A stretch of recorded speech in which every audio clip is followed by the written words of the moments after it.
and they all met on a Pharrell forum online. Frank Ocean, Tyler the Creator, like all those guys, like Casey Veggies, whatever. Like they all met online through this Frank Ocean, or not Frank Ocean, through this Pharrell Williams forum. That's fucking cool. Yeah, and then they started a skate company, um, and started making like a little magazine, I think. And then they got into music. I mean, it's been 15 years since I've read that like history of those. Yeah. So it might be some. Yeah, if anyone's listening to this and they're like, "Oh, I'm gonna tell somebody about that," do a little like research. Make sure you're not taking my. Oh, no. There's one thing, like in the realm of the Mangucho podcast, we can say whatever we want, whenever we want, however we want, however accurate it may or may not be. So, now here brings me to my next segment, which is where I'm going to put you into a scenario. Okay. I like And in this scenario, you need to use everything that you have to achieve the goal of this scenario. Okay? So the scenario that I'm going to put you in right now, okay, is you are a salesman, okay, for a writing company. Okay.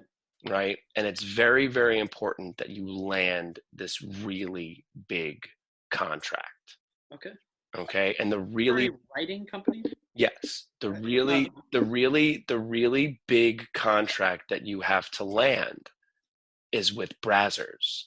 You stand to make a $45,000 commission Yeah. for your however long your pitch is going to be, and you need to write.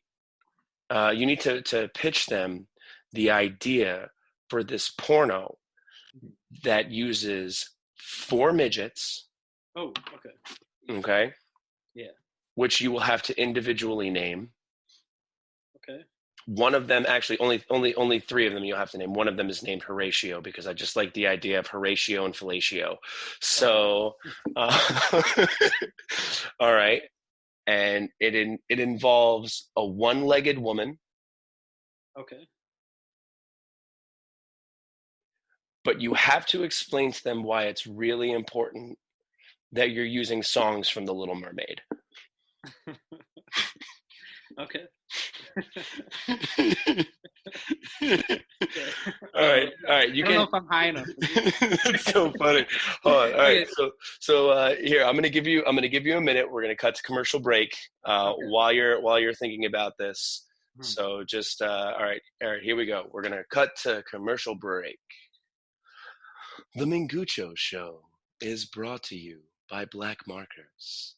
Black markers are the best kind for sniffing outside to get in the pants of that young girl who has, like, I don't know, a strand of blue hair and a septum piercing, but is like super hot in a weird way, but doesn't want to sniff anything other than black markers. And that's why you use the black markers to get into this girl's pants. Doing the best I can to give Please Don't Pee as much time.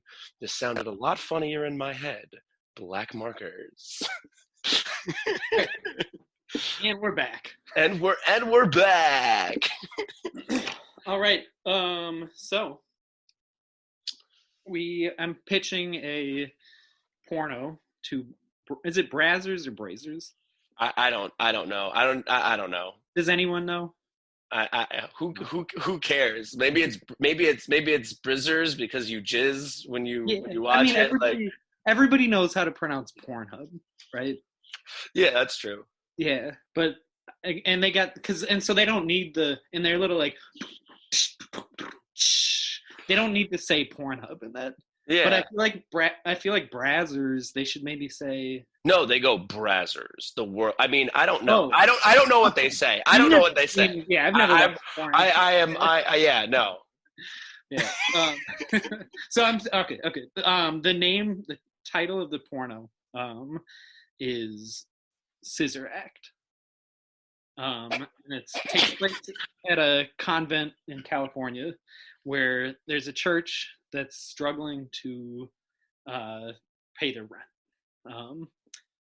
or something like that. I don't know if churches pay rent, but they need to come up with some money for a mission trip or something like that.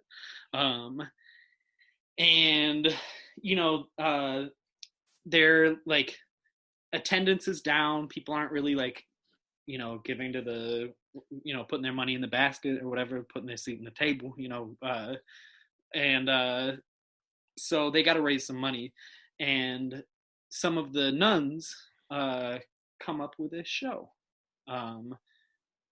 every weekend in the basement. They have like sort of a scissor show where the nuns are scissoring each other on stage for money, and they sing and dance and to raise money for the church. And then the end credits are sung by 4 midgets, one of whom is named Horatio. The other is named Sebastian. Another one is named Ursula.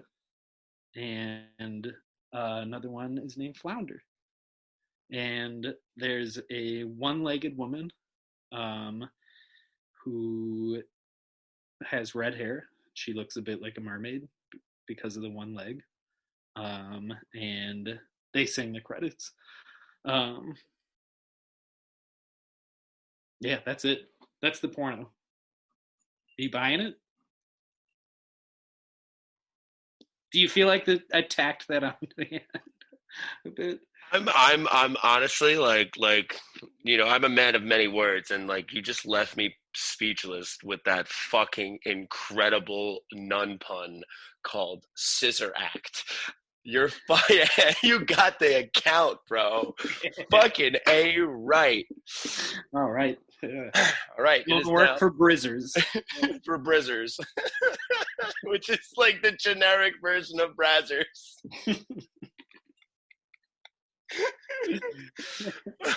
Okay, so it is now your turn to give me a scenario. Ooh. Okay. Your scenario is you took notes, I'm taking notes. Okay. Your scenario is you're also a salesman. Okay. Checkmate. I'm already a salesman. You are petitioning, or sort of I don't know. Lobbying, maybe? Lobbying. Okay. The head of a funeral home / cemetery to excavate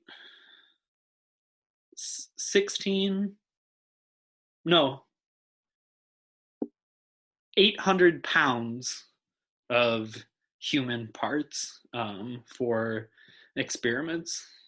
And you need to come up with a good enough reason for what those parts are going to be used for to get the head of the funeral home to agree to this. 800 pounds? Is that what we said? Said 800 pounds. Well,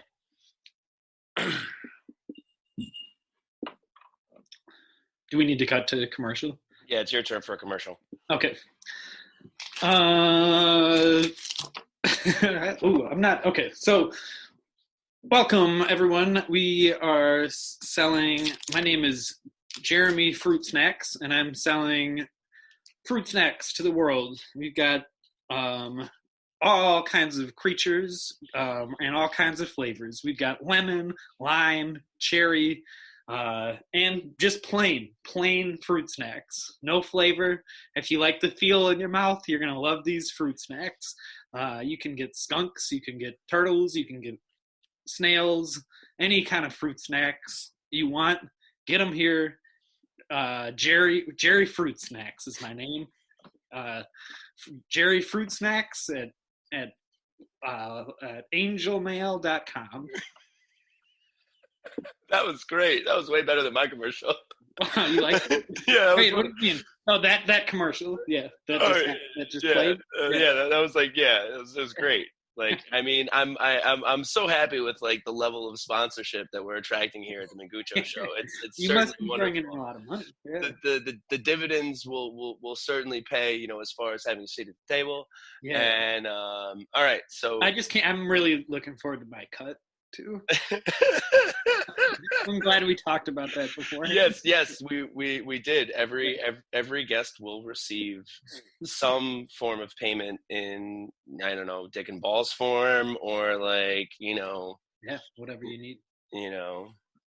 But anyway, so here we go. Mr. Please Don't Pee. My name is Marty Schmeckel. I'm really happy that you took the time to meet with me today, and I have something that I really want to discuss with you. And the reason why I want to discuss this with you, and I really hope that by the end of all of this, we'll certainly be on the same page with this. Okay. So, for instance, as the head of the world's most prominent funeral home, as well as cemetery, I mean, for all intents and purposes, I mean, let's just be blunt for a moment. Like, you're more in the real estate business than you are in the funeral home business, with the roughly 450 acres of graveyard you have. Now, what if I were to tell you right now that I've come up with a way that you can profit and increase the size of your real estate lots by 33 1/3%? How would that sound to you, sir? Go on. All right. So the way that I can explain this to you is it's in two parts. So the first part of this is now, and it might be something that is a little bit less conventional, but considering the fact that there are so many of these graves on your property, right? Yeah. And considering the fact that, for all intents and purposes, a lot of these graves that are within your property are filled with not only something that had lined your pockets for the previously deceased, but also lining your pockets as far as the presently deceased. So what I mean by this is there is a new study, and this is a study that I have personally given my time, my energy, my effort, and my financial investment to making sure that each and every aspect of this study was done with some of the world's top scientists, okay, with some of the world's top fitness coaches, with some of the world's top male pornographers. Did you ever see Scissor Act 2? I'm sure you did. Everybody's seen it. So pretty much all that I'm going to need from you is roughly about 800 pounds of human parts. Now, the thing that when it comes to these 800 pounds of the human parts, why do I need them? And how is that going to benefit you? Well, let me get to that. I'll explain exactly why right now. So what happens is roughly anywhere from 98 hours to, believe it or not, 78 years of being deceased, Schmegadabla remains within the human body. Say it again. Schmegadabla. Yes. Schmegadabla.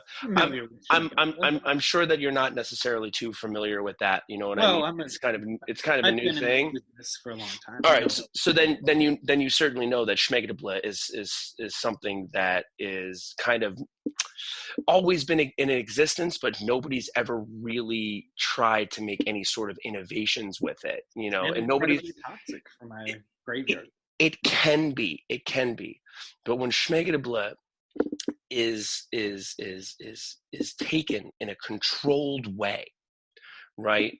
The whole aspect of that Schmegadabla, it kind of changes its chemical composition when we add a chemical called chemical X. Now, you might be familiar with chemical X because what this did, it gave superpowers to like 3 fucking 5-year-old girls, but that has since, kind of been more contained. We've refined it to the point where we've taken out some things from chemical X and we've made chemical X squared. So when you combine chemical X squared with Schmegadabla, that's when the magic happens. Okay, I'm certainly only asking for the 800 pounds right now because I know that I can deliver I know with really without a shadow of a doubt, pending some unforeseen circumstances, of course, because nothing is guaranteed.